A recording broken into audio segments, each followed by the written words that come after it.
Hey, great Monday evening, everyone. How are you?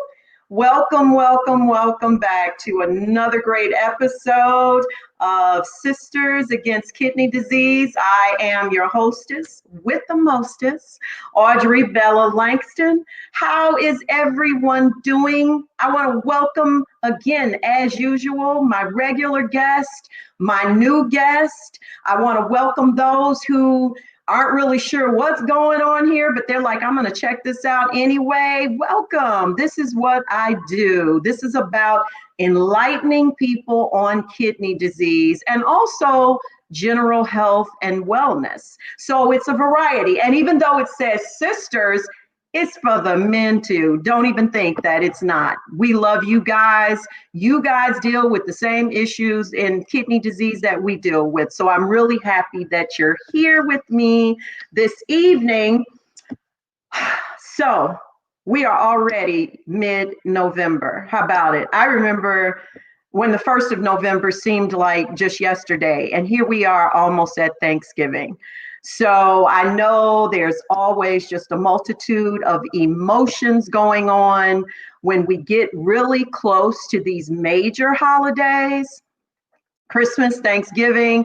And I just want to encourage everyone to just, stay uplifted, stay as much as you can, however you do that. In the good way, of course. I don't mean in a bad way or in an addictive way of any kind, but do something that makes you feel good. Do something that brings you joy. I know for me, I was feeling some kind of way because I can't go home, or I won't be going home, I should say. I take that back this year, and I miss my children tremendously. And I won't be seeing them for Thanksgiving because my nephrologist has really pleaded with me to, sit tight because he's uncomfortable with me flying. And so I would urge other recipients as well. I already had some reservations about it, and my children weren't really comfortable with it, even though they miss me, I miss them, and my grandkids. But guess what, guys? It's not worth us getting sick. And if we get sick from this, we're going to be on our butts, So I had to really pray about that, for God to just take that, that anxiety from me of not being able to really, do like I would normally do this time of year, the travels I would do. This whole year has literally been a year of sacrifice. And that's what I call it. It's my year of sacrifice. There's a lesson for all of us in this year, many lessons. Right? But there's definitely I feel there's a personal lesson for all of us in this. So it's up to you to tap into that and find out what that lesson for you is. Okay. So yeah, few things before we get started with this wonderful show, this wonderful guest that I have for you today. I want to give a shout out to my urban health outreach media family, everybody. We're all here for the same cause. All of our shows are great. So I hope that all you guys are tuning in to our sister shows, brother shows, just all, we got them going all week long. You can get some good stuff, some good encouragement and enlightenment every single day, pretty much. Hallelujah to that. Hey, Sister Michelle Oglesby. And so also, I want you to be sure to hit that share button. Please share our shows. This is what we're here for. It's not just for tonight. This is for tomorrow and the day after. It's for other people who may be seeing it even on your page. So this is to help us out with that. For all of the people, the guests that we have on here that are in need of kidneys, especially, those are the ones that we're really trying to get the word out. I want to shout out to my producer, Jared Brown. Thank you, man, for always, making sure I have a great and smooth show. And also, we have live shows on YouTube. So some people are Facebookers, believe it or not. So they can go and check us out on YouTube as well. And the great thing is that anyone who misses this show, we record it. Yay! So you can always come back and check it out. Chime in on my chat box, or I should say in my chat box. Questions, comments. If you would like a little clarity on something, we can't always promise we'll get to every single question. Jared will funnel them over to me. And as soon as I get a break in between my guest speaking, I will start putting some of those out there. Okay. And again, hit that like button because I like you. All right. So let me tell you a little bit about my guest tonight. Her name is the lovely, I added that, Dawn Kurkowski. Dawn is a native of New Jersey. She is 49 years old. She's married to a wonderful man named Tom, and they have been happily married now for 13 years. She attended Rutgers University. I love Rutgers because they got an amazing women's basketball team, if that's still in effect, and I'm pretty sure it is. At Rutgers, she received her master's degree in social work, and she became a mental health therapist. So not only is she a kidney recipient, she's a mental health therapist, which is really cool. So she's going to tell us a little bit about that. She also has a support group of her own on Facebook, which is called Living with Chronic Illness. She herself was diagnosed with renal disease at the age of 25. And at that time, she was dealing with, unbeknownst to her, only 50% of kidney function. So I'm sure there were a lot of symptoms going on there with that. She also dealt with hypertension, and she was on dialysis at the age of 26. She then received her transplant from St. Barnabas Medical Center, which is in Langston, New Jersey. And she got that at the age of 29, which makes her gift of life at this point in time actually 20 years old. She is definitely my shero. I thought I had a little high number going here, coming on 16 years. She is 20 years post, and she is just so awesome. So Jared, let's bring Dawn on out. Welcome everybody, Dawn Kurkowski.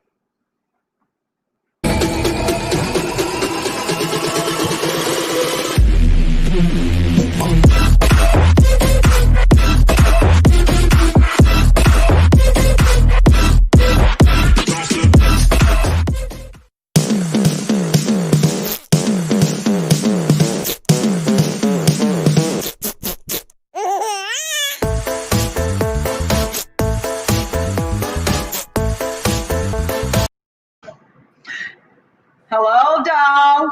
Hey there, Bella. How are you? I'm good. Thank you so much for joining me. How are you? I'm great. Doing good? Yes.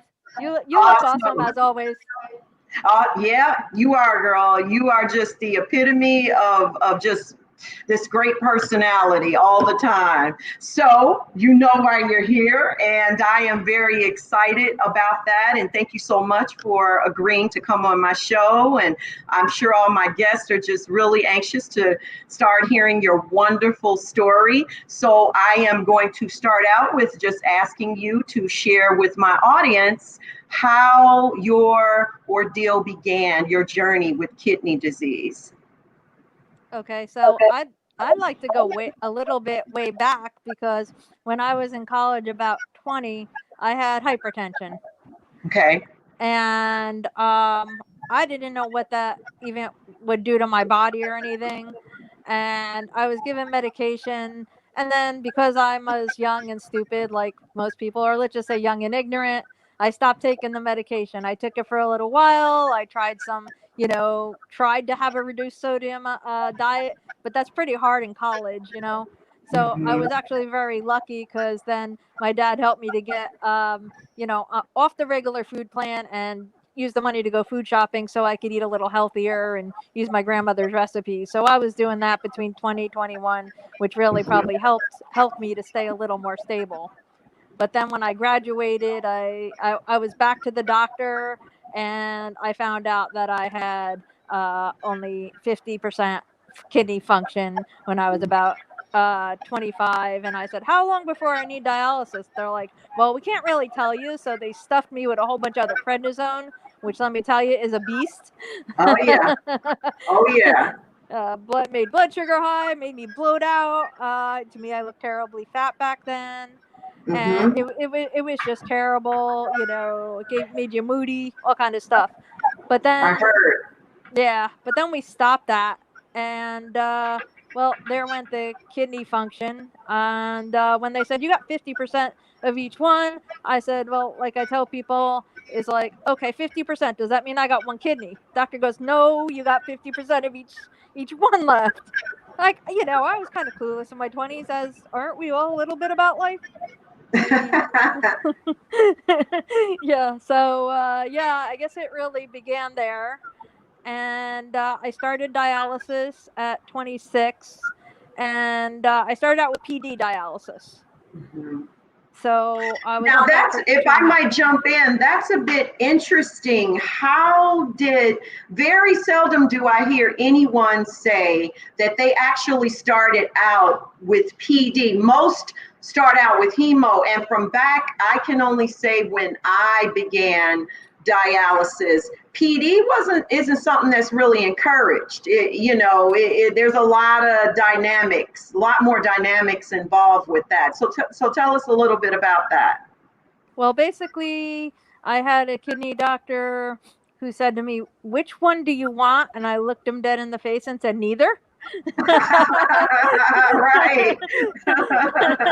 So yeah, so I said, "You got any pills for this nausea I'm having here? I'm feeling sick." Yeah.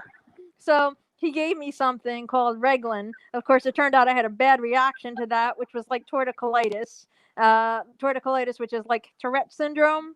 So where I saw like three of me in the mirror, went back to the Mhm. doctor and said, I guess I'll try dialysis. This was really bad. So Okay. yeah, so then he said, he asked me if I was working. I was working a full-time job. I like to travel. I was young. So he said, I think peritoneal will fit better into your lifestyle. And so I was lucky that I had a doctor that discussed options with me. I hear a Yes, lot of you kidney were. warriors out there that the doctors don't really discuss their options. Yeah, everybody get Yeah. chime in on that. Like Don said, how many got that suggestion? I'm just curious to know myself. Let's see. But yeah, go ahead, Don. Yeah, so another reason I chose PD was I just happened to have a neighbor right across the way from me in this apartment. Talk about God leading you to meet people that happened to be on PD dialysis, had a young daughter in high school, and was working full time. So that was pretty cool because I talked to her about her dialysis all the time. And then sooner or later, when I had my Baxter boxes delivered and I wasn't home, she would look out for me and I would look out for her. I mean, it just became a thing, and it worked out real well for 2.5 years until I got peritonitis.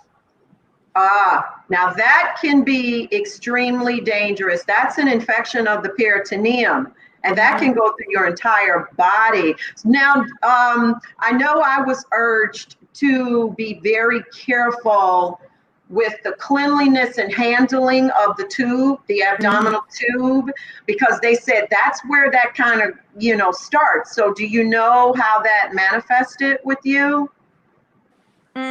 Could have been any number of ways. An open window. I mean, my Yeah. apartment, due to the way I was feeling, wasn't always the cleanest. Oh, yeah. Sometimes I just didn't have the Sure. So basically, my life was work, come home, do dialysis, sleep, wake up, do basically the same thing. There was very Mm-hmm. little flexibility back then to do like dialysis at night on the machine, and then sometimes back it up with like a daytime using the ambulatory on the IV Mm-hmm. pole. So it was one or the other. So I started out actually with the ambulatory, and then I had a problem with the catheter and ended up on the cycler. So maybe the switch, I really don't know. Yeah, You know, that's I fine. had a cat. I had a cat, and the Oh, kitten used to want to play with the tube, so I had to get rid of him. oh my goodness. Yes, I'm surprised they did not ask you about that when your pets, because they asked me, do you have pets? Because if Well, you I didn't. do, yeah, go I ahead. didn't have pets, but I got lonely. Okay, because dialysis at home is a little lonely. So Yeah, I thought I was smart. I had the cat for all of 2 weeks. It's not like it was there yeah, for a long time. And yeah. they said if you're very careful, you can keep him. I mean, I don't think he was the reason. I didn't have him very long, and I was very careful. I mean, it was when I wasn't on the machine that he went to play with something, and I got rid of him Hmm. and those tubes. But it was just the idea. So what I do, I went and bought guinea pigs. They were a lot Okay. safer. Hmm. Yeah, So it yes, gets lonely. It gets lonely. I want to acknowledge it gets lonely being in your sure. apartment by yourself doing dialysis. Yes, that is very courageous. I mean, to go through that because also PD, I mean, I did the night cycler. I'm not Mhm. sure if you did that. I did Some that. people Yeah. do the daily exchanges. So what can happen is the tubing can get twisted depending on how you sleep, and I had the that too. alarms will start. And sometimes, if you sleep through that, when you're alone, it's different when you're married, or you're living with someone. Hmm. They can kind of help you out and say, hey, the line's twisted. Excuse me. But yeah, that is really something to deal with that alone at home, the PD. Yeah, I had a tube that was twisted toward my heart, so they had to take that line out and put in a new one, and that could have had something to do with the infection because they put the new one in. That was when I was switched to the cycler because when I was doing the day exchanges, I had that problem, and then I would end up sleeping. I barely got any sleep on the cycler. I'm sure some people can relate to that. But I had just got this new apartment by myself, and I was like damn straight that I was keeping the apartment and I was going to take care of myself, so I did. Mhm. Yeah, yeah. So, Dawn, what was your actual kidney diagnosis, the disease? What was your kidney disease? The actual disease was focal segmental glomerulosclerosis, or what? Girl, stop. FSGS, that's Yeah, what I had. yeah. Wow. That's so We funny. didn't talk about that. That's funny. Wow, Um, girl. I joke and Okay. I say it out and I tell people I can spell that one after 20 years too.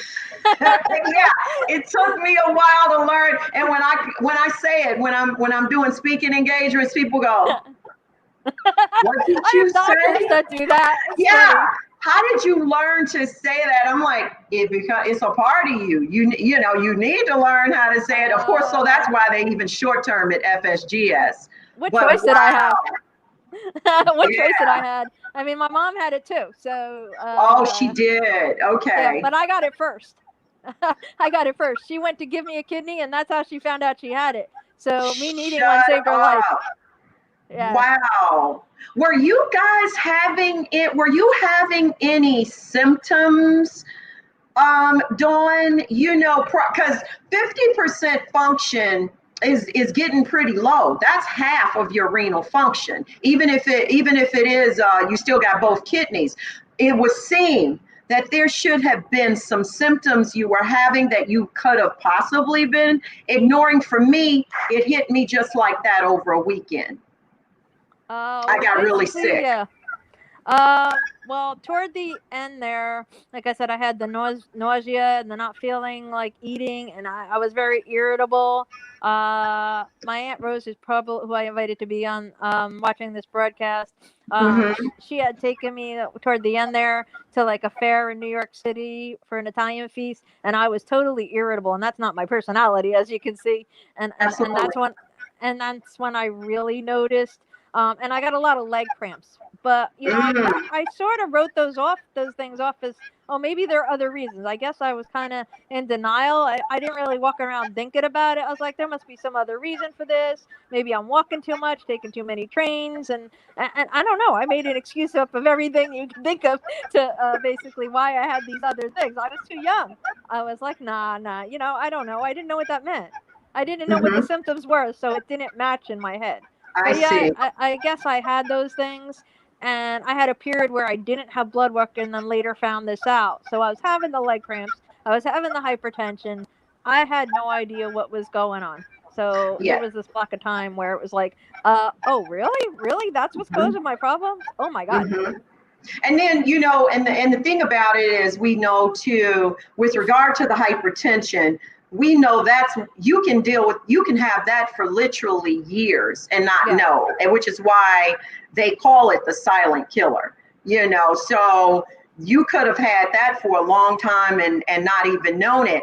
And guys, just so the audience knows, with regard to FSGS, which is what Dawn and I have, and I say have because this is a disease, you're never rid of it, so to speak. We're cured in a sense that we had a transplant.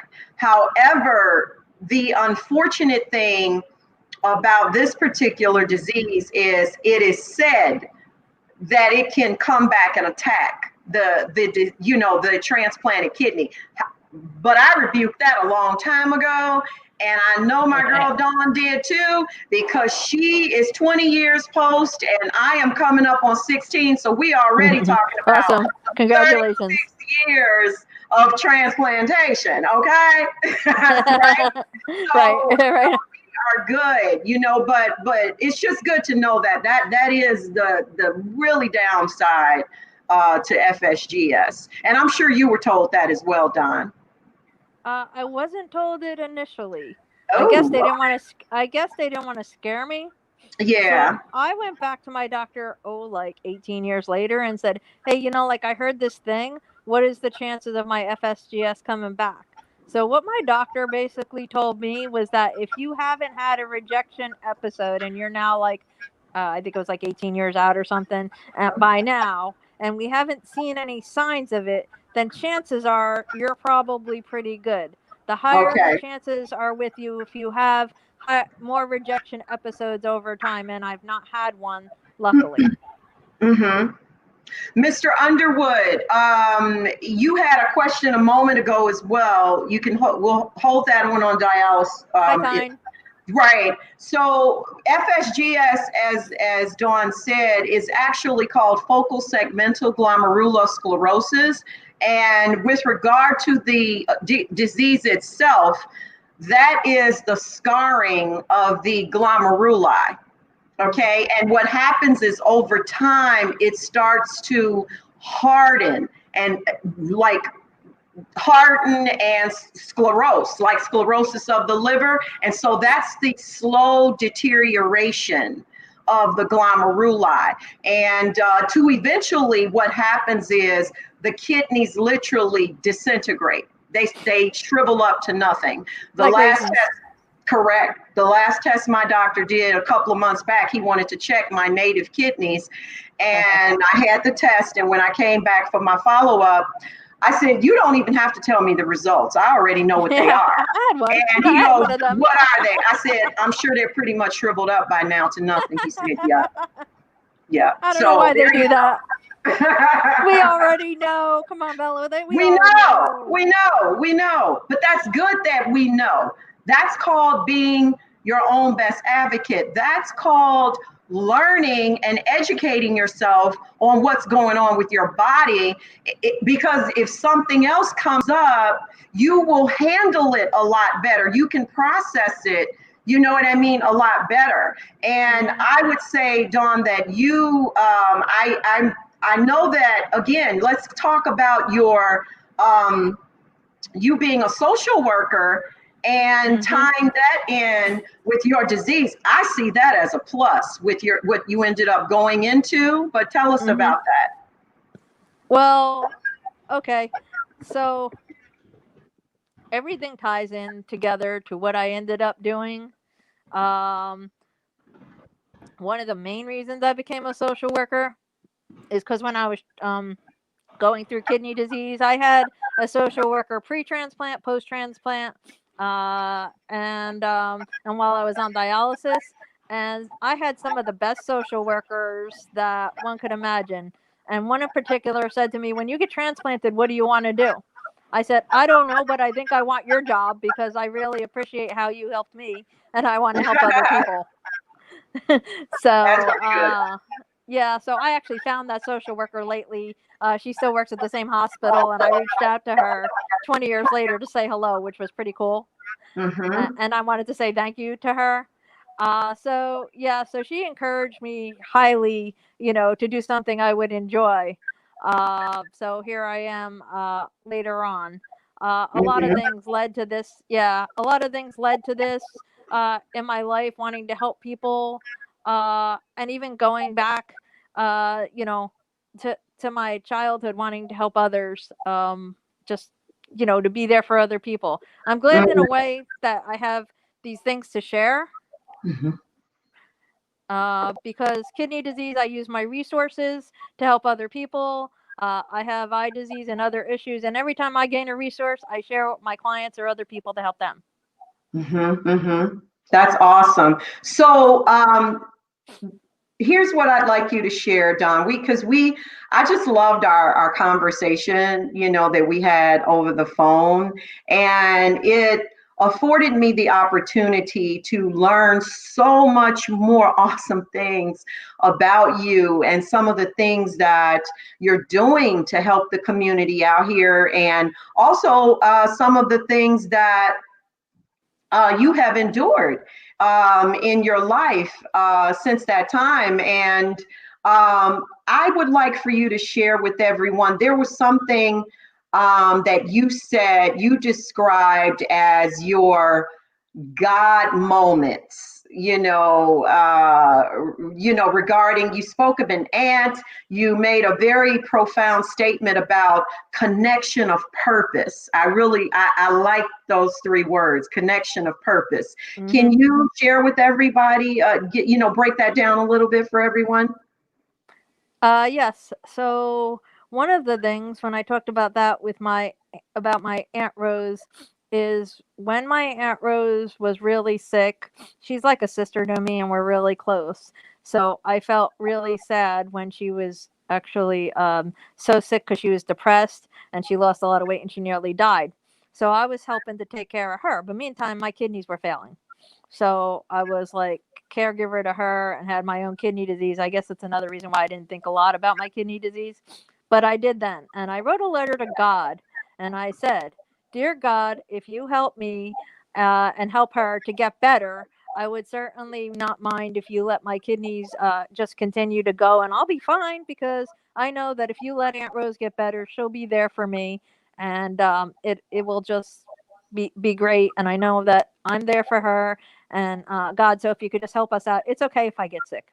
It's all right because then I can spend time and help her, and life will be good because I know you'll take care of me. I just don't want her to die." So it's strange, but God answered that letter in a strange way because as my kidneys went, my aunt got better. And then so she took me to dialysis. She was there through my transplant. And so it kind of gave each of us a purpose for living by writing Mm-hmm. this letter. It was just like God intervened in a way, and it Mm-hmm. was strange because it was just such a good thing. And my aunt kept that letter for years. I believe Aunt Rose still has it. Mm-hmm. So it's just like the most beautiful thing that God said, okay. And we ended up taking care of each other, and we still take care of each other to this day. We're best friends and close to each other. My aunt's better, and I'm better. And so, like, I think God made that be for a reason, a purpose. Definitely. That's like super selfless and so beautiful to me for you to, go to God and say, "Hey, I just want my aunt to be better." But also just, how he brought that full tilt and he healed you, also, and tied you even into what, you're doing for others as well.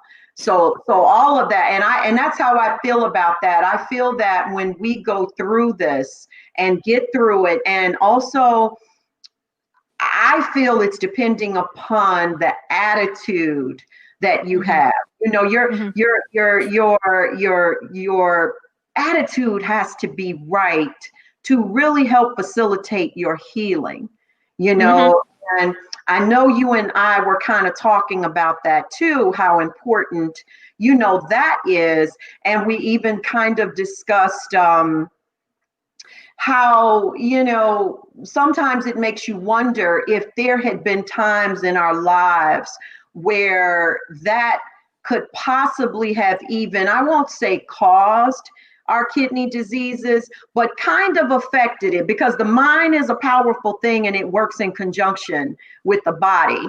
And so I do believe that not only is that beneficial in the process of healing, but it's actually critical even. And so I want to open up a little door of sensitivity here, that you and I had, Yes, and which I asked you, was it okay absolutely. for me to ask you this, because um, this is regarding your experience with sexual abuse. And I myself have not experienced that. However, based on my career as a retired Chicago police officer, I have witnessed and dealt with so many women who have gone through that. And I've always tried to go above and beyond to help women who have gone through that, because what happens is that gets reversed. And instead of that woman recognizing, hey, you're the victim, you did nothing wrong, they start to blame themselves and go Mhm. and go into this downward spiral of depression, and just really go with so deep within themselves they can almost not come out of it. So can you share, if you don't mind, that with everyone, and how, your health at that time, Mhm. please? Well, first of all, I just want to call this my Oprah Winfrey moment, because when I was a teenager, I saw Oprah make an admission to this, and Mhm. that's when I realized what actually happened. But it was years after something happened to me. All I'll like to say about the incident, it was a stepbrother who had sexually abused me, and my family knows, and I know this is a sensitive topic. So, Dad, if you're out there listening, it's all right. It's cool. I'm doing this because I want to give hope to other people, other men and women, because you know what? You're not alone. 1 in 4 women and sometimes men have had something sexual Yes. done to them. Mhm. And being I treat mental health, I think it's important to put out there, but also to couch it in a positive frame of reference. Because of the things I've been through is what helped me to be a social worker and helped me to get through renal disease. Because way back when that happened and I was a teenager, I actually again prayed to God and said, God, if you find some way to help me through all of these things that are happening, these emotions I'm having because of it. And it affected me for a bit there as a teenager. And I just kind of said a prayer that, look, God, if you do this and you help me through this, I'm sure you can and I can do it. I want to stay positive because that's the way that I am. I'm going to go forth and help other people. So once again, I made a bargain with God. Kind of strange that I like to do that, it seemed. And I was young when I did it. And it turned out that God was listening, because this ended up my career, not the one I thought I was having when I was in my 20s, was to produce TV and film. Right. So, so it's weird how God listened, but it was later after my transplant, because it wasn't on my time. Of course, it was on His. And that's the reason I mention it, because sometimes we learn and we grow from the worst horrible experiences. And again, like Bella said, it is attitude. I can't say that any of these things has ever caused me to be majorly depressed, because I guess because I always thought about other people, and maybe that was why it was great for me to watch Oprah and see that, because what she was doing with it was helping other people. And I watched that when I was about 14, and it made a difference. I wish I could tell Oprah myself. Mhm. Maybe someday I will. But anyway, I'm telling Bella in this audience. So I want to say that the terrible experiences I may have had with that and other things in my life helped me to get to the point I did through kidney disease, because my attitude was always, if I can get through that, I can get through this. If I can get through that, I can get through this. That's right. And then it kept on going, because later I got eye disease, and possibly because of the blood flow to the kidneys. And I'm still going through stuff. And I think my kidney disease helped me to get over or work through having some partial blindness. So, it's just like, yeah, you can sit there and go, yeah, one thing after another, one thing after another, and we get beat up. Kidney warriors get beat up. There is no doubt. And even before we're kidney warriors, sometimes we get beat up. So, I think it's important to try to stay positive, but it's okay when you're not. Seek help, find somebody to talk to, pray. I use journaling a lot, Yes. and that's what got me to those moments. Whatever it is that makes you feel better, try to do it, even if it's a little bit.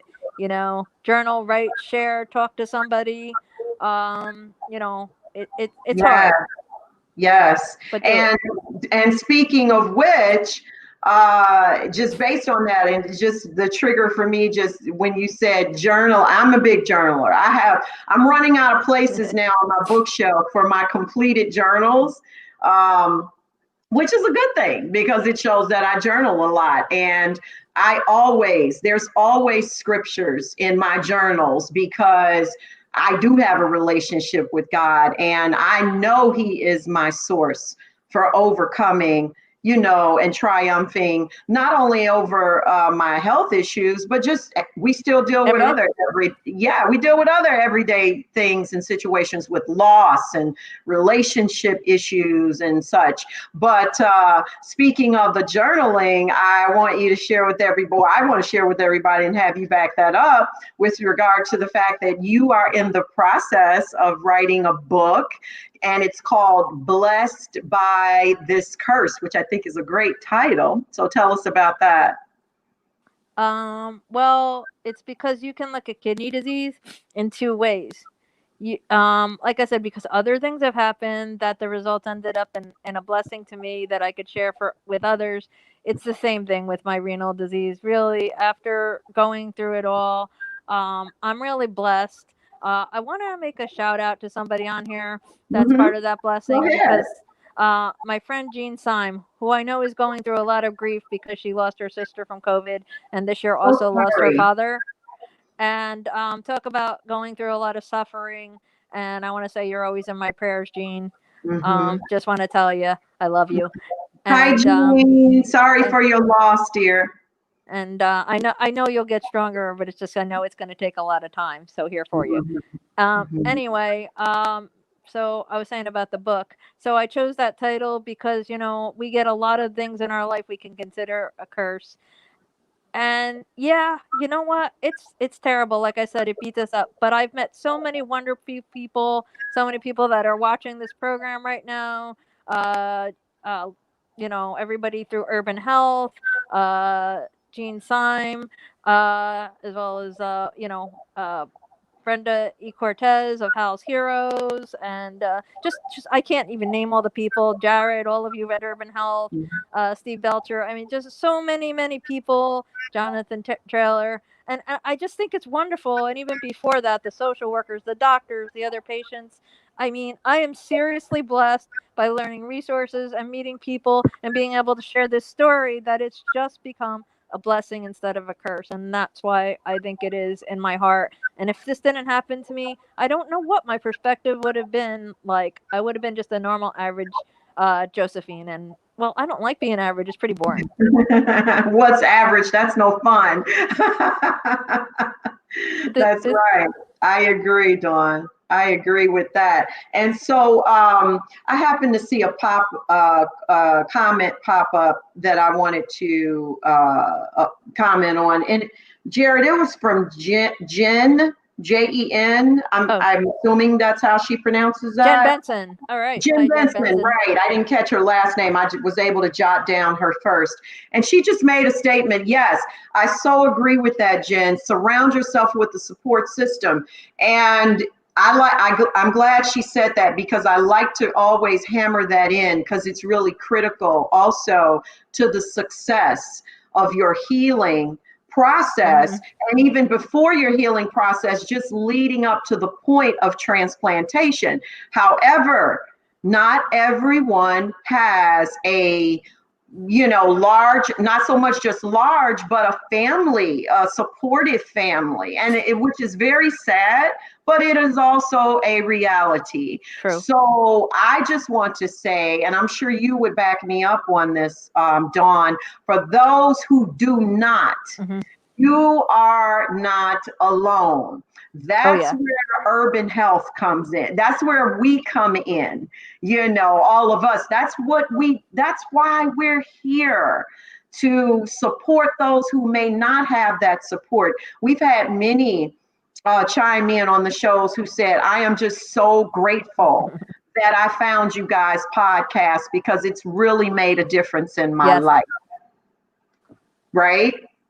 Yeah. I mean, for some people, okay, so sometimes you can talk to people in your centers, but they're not available because, well, as Steve always said, those dialysis centers, the social workers are so busy. So here on Urban Health, you can, learn a lot. I mean, I've learned a lot. And the thing is, sometimes too, when you're transplanted, it's great to be on here and talking to people and gain support from all of these groups and everything, because sometimes other people don't understand, because you look fantastic, like you, Bella, and people don't know that you have all these other illnesses going on. And so finding a group of people that do get it, that understand that, hey, this is still an illness.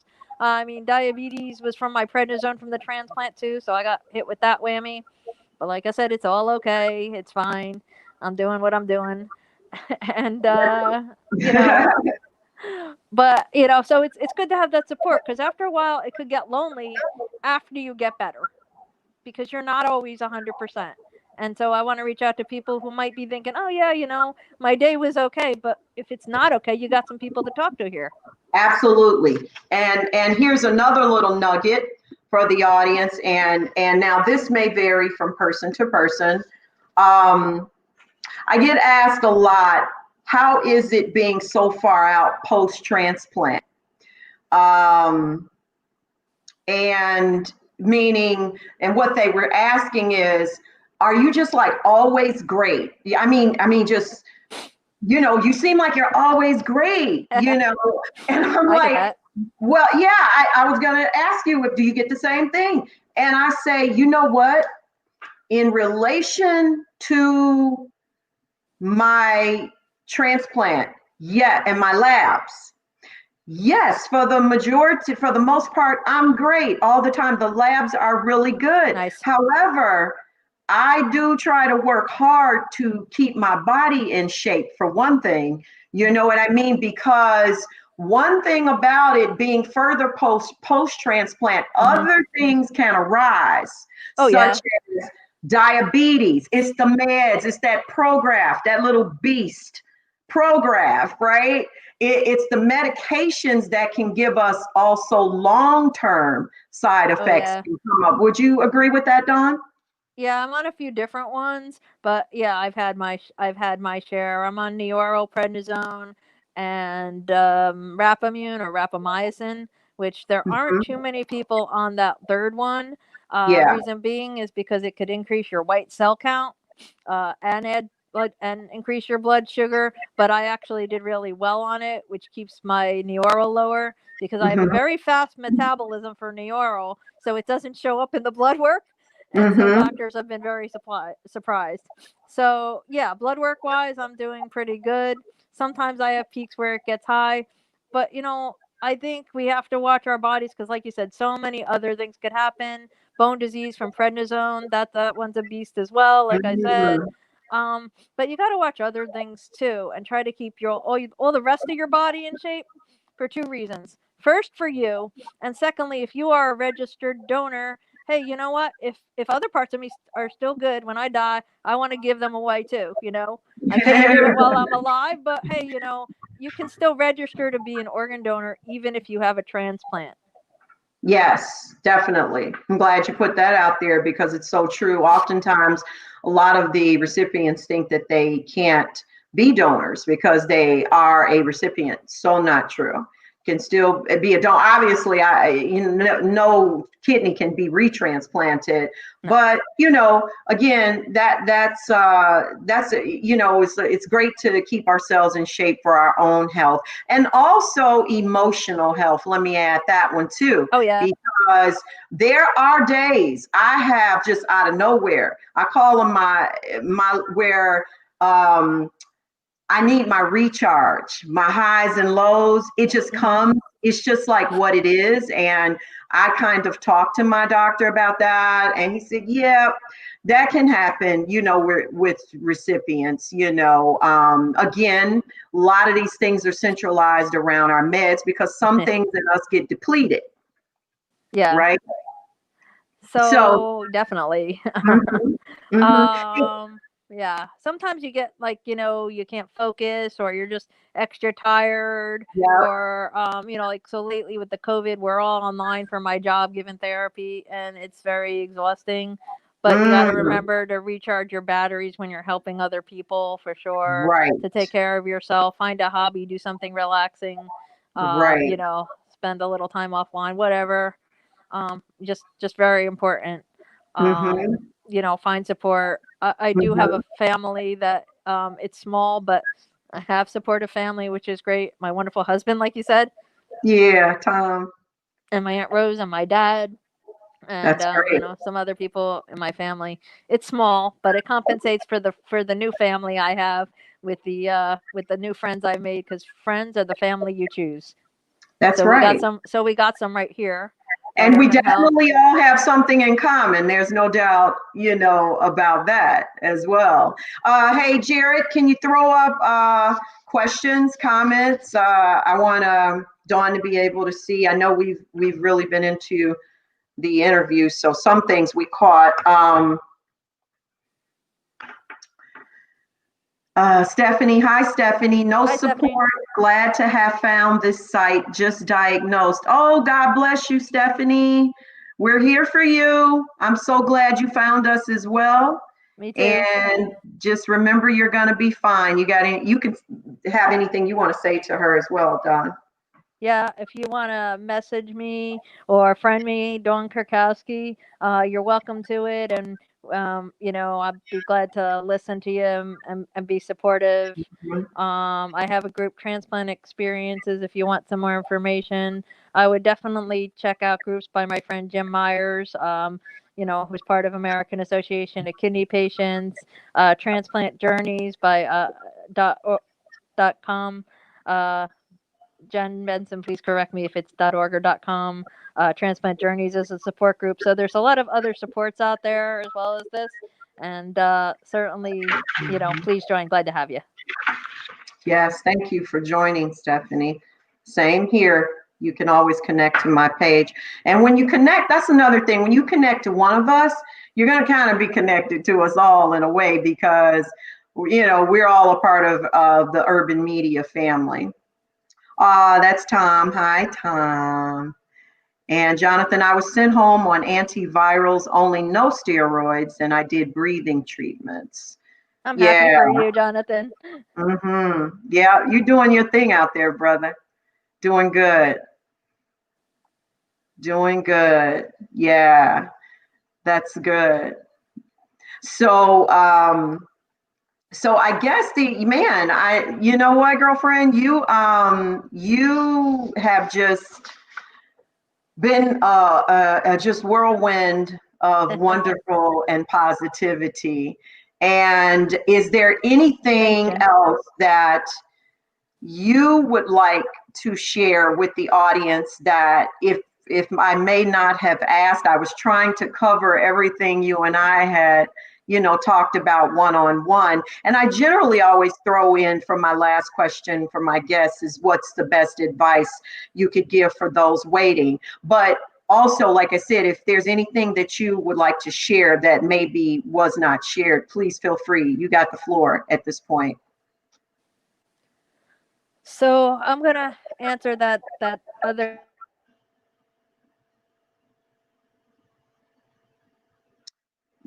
Uh, So I think Dawn, okay, there, you're back. You There, froze. I don't know.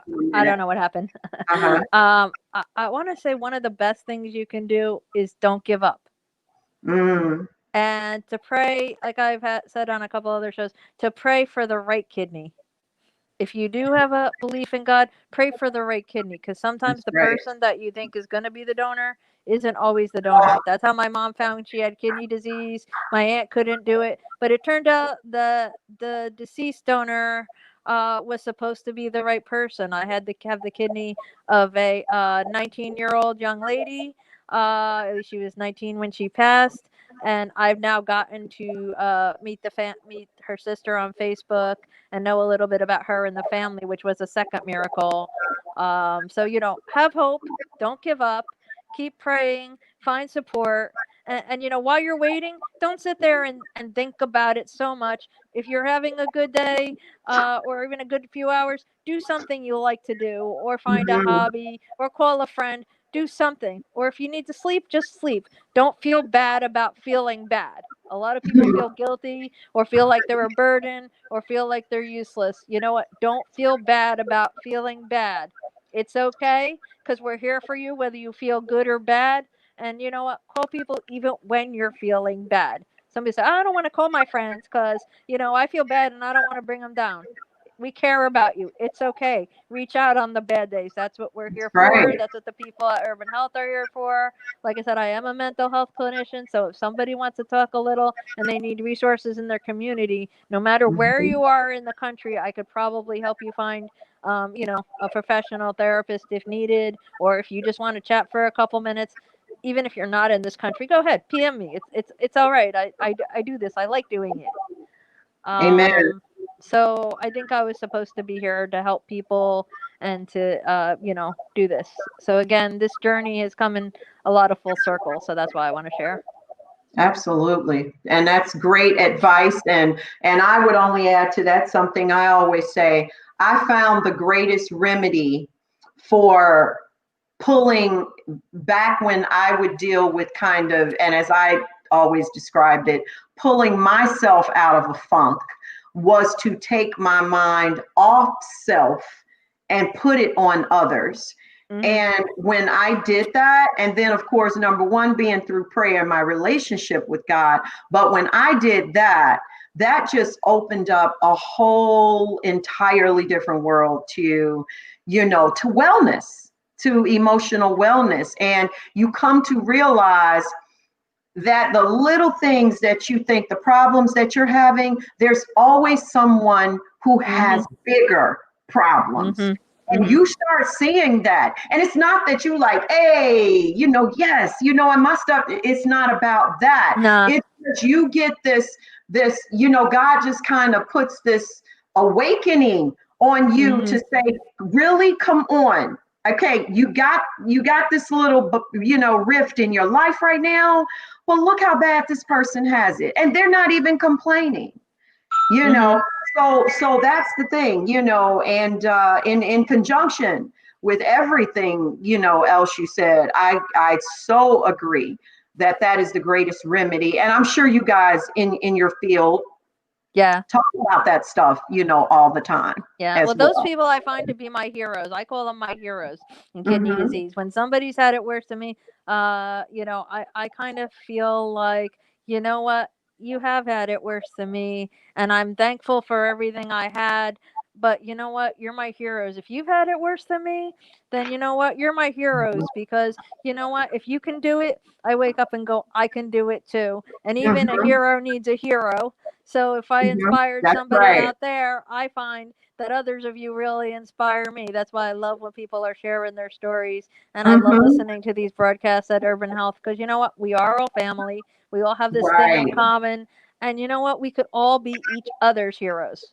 And I think Mm-hmm. heroes and sheroes and warriors, we're all together in this. And that's what we got to be, because we're a family. Mm-hmm. Yes, absolutely. And I like to think that, and always say, that God designed us to, be the answer to someone else's prayer, just like we got our prayers answered. So we're just wired for that. We're wired to be that billboard for someone else. And what matters is, what's most important is just tapping into that, and not just out for self. You know what I mean? Because when God blesses us with these organs, it's for a reason. It's for us to be well, but you can That's what I believe think. it's more than that. And There's you more. just got to pray and figure out what is his assignment, for you after that, because there is an assignment. You know what I mean? No, and I so believe that from the bottom of my heart. And so you are a clear example of that assignment, my friend, in everything that you have endured, which is so much. And yet you persevered through it all, which is, why I wanted to name the show, Perseverance Through Adversity, because that's exactly what you have done, Dawn. And you've gone even above and beyond that with some of your other life issues. That is a great example of just the epitome of seeing God's light in you, and how he got you through it all, and how he's using you now to do what you're doing, not only in the mental health world, but what you're doing out here and coming and sharing with everyone your journey about that, and through your book. And let's look at all the wonderful things that have opened up because of your unfortunate situation. And so what I like to do is every show, I delegate a scripture, a Bible scripture at the end.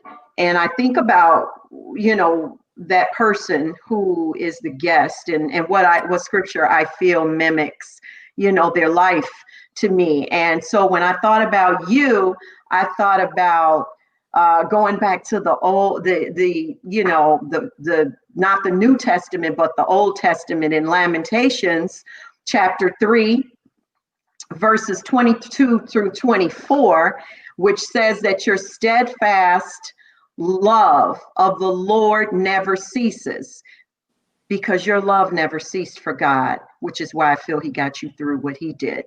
It says his mercies never come to an end, and they are new every single morning. Life for you every morning is new and different. Great is your faithfulness, because you were faithful to God. He was faithful to you in getting not only your aunt through her trials, but you as well. The Lord is my portion, says my soul. Therefore, I will hope in him. And you, Dawn, put all your hope in him. And he loves you. I love you. Everyone that has been on this show tonight that knows you loves you. And those who didn't know you are going to love you, because that's how great you are. And I'm so looking forward to your book and everything else that you're going to do. Thanks, Bella. Could I mention one little thing? Sure. I also want to say that I also do this for my mother, a kidney warrior who had a transplant for 13 years and lost it due to lung failure. And God has blessed us now, me and my aunt, to see my mother just start to get better. And I know people may not understand what it's like to not be able to get up and walk or eat or do the basic things, but she's actually starting to breathe on her own again only this past month, and be off a ventilator and just starting to eat regular food. So again, another blessing. And I want to thank those of you who have prayed for my mother. And if you can keep doing it, I would really be just most thankful, because this has been the hardest year, seeing my mom go through this for 8 months. It wasn't through COVID. It was through another reason her lungs failed that we don't really know. So it's been very hard for me through that as well. But I know God's with me. I have faith that, seeing her get better and what I went through, that things are going to be okay somehow. Absolutely. They will be. Well, I'll definitely be adding your mom to my prayer list, and I'm sure your personal friends and family have already done that. And as we do with everything else, we lift it up to God. That's it. And, that's all you can do sometimes. Sometimes that's all you can do is pray. That's the best thing for us to do. And that's okay. That's okay. I think sometimes that's all you got. really, Mm-hmm. when Mm-hmm. things are the worst. And I want to thank Urban Health and some of the people on it, like yourself, Lisa Baxter, Jared Brown. Who am I? I don't want to forget anybody. The reason is because I never really thought about my spirituality and faith as much as I have until recently watching some of the shows. I didn't forget it. Right. It was always there, but it was just a big reminder of a part of me that has grown in faith and going back in my life and thinking about these things that really should be included in my book. So I want to thank you, Bella, You're and welcome. thank those other people on here who have really made Mhm. that come to light for me as something personal. Thanks, Rose. Yeah. And Thank you, Auntie Ro. yeah, it's just some great people chiming in here. Thank you, Verna, for joining Thank you, us. Verna. It was a great show because of Dawn being on here. It was a great show, which I knew it would be because of just such an amazing story. And so, with that, I am going to thank you, my sister. And we know we will be in constant contact You and bet. touch. And I just want to say, just keep doing what you're doing because you're doing the right thing. So we are just looking forward to seeing every great thing that you have coming forth from in the future. Well, Bella, I Definitely. just want to say if I could hug you, I would. I So know, virtual hug. And so, if since I can't, I'm gonna show you my little Hal, who is a stuffed hug from everybody. How So cute. you That is you so got it. cute. I've seen little Howl around. I think I saw oh gosh, I've seen a few people with them. They are so Yeah, cute. I gotta get one of you those. got I to gotta get one. huh? Go to www.howltheowl.com. Hal Okay. stands for helping others with love. So Bella, you need a Hal too because you help others with love. So that's what Yeah, he I gotta stands get for. one. And there's even a book, Hal Helps Others with Love. So Brenda Cortez, if you're watching, please help Bella get a house. She needs one too. Please help me. I would love one of those. I'll That send is you the so link. great. Okay, thank you, sweetheart. All Well, God right, you take care. bless you, Don. Thank you, All right, Tom, for sharing your all right. lovely life with us tonight. Thank you so much. And we will be in touch, my sister, for sure. And you have a blessed night, okay? Thank you. You You're too. welcome. Loved it. Thank you. Bye bye. Okay, bye-bye. Wow.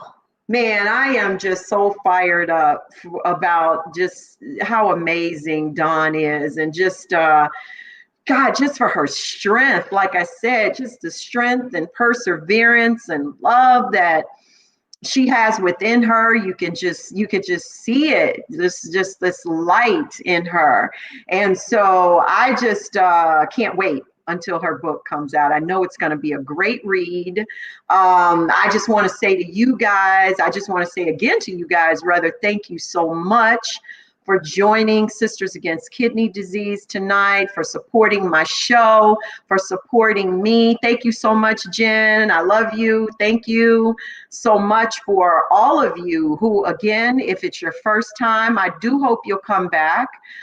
I would love to have you again. I always try to have great guests. I try to flip it up and have not only speakers about kidney disease, but educational factors as well. So still got some future great things coming up. Please continue in these up and coming holidays to be safe, everyone. You gotta wear your mask. I know this is hard for all of us, trust me. um, but we gotta do it. We just, this year is different, and we want everybody to stay well, especially our recipients and those waiting. And you have to keep in mind, especially those waiting, because if you get too sick and a kidney comes up, they're not going to do that transplant because you're already at such great risk for potential severe rejection anyhow. So you need to be at full strength as much as possible. And if COVID comes into play, that's a wash, at least until, they definitely know those antibodies are out of your body. So it's looking like a vaccine is coming. I'm personally going to continue to stay prayerful about that. I hear it's a lot of side effects coming with it. We don't like those, so everything for us is, we're just so sensitive. But again, this is where we have to give it to the Lord. He got us this far. He's going to continue to see us through. I have no doubt about that. None whatsoever. And I want you guys to feel the same. I want you to stay positive, be encouraged, enjoy yourselves, not in groups, not in large groups, and stay masked up. Because I want everybody on the shows of everyone in urban media, and we want to hear your success transplant stories, okay? So thank you guys. Have a wonderful and peaceful night. May you have sweet sleep, and just know that Jesus loves you, and so do I, and you can't do nothing about it. See you later.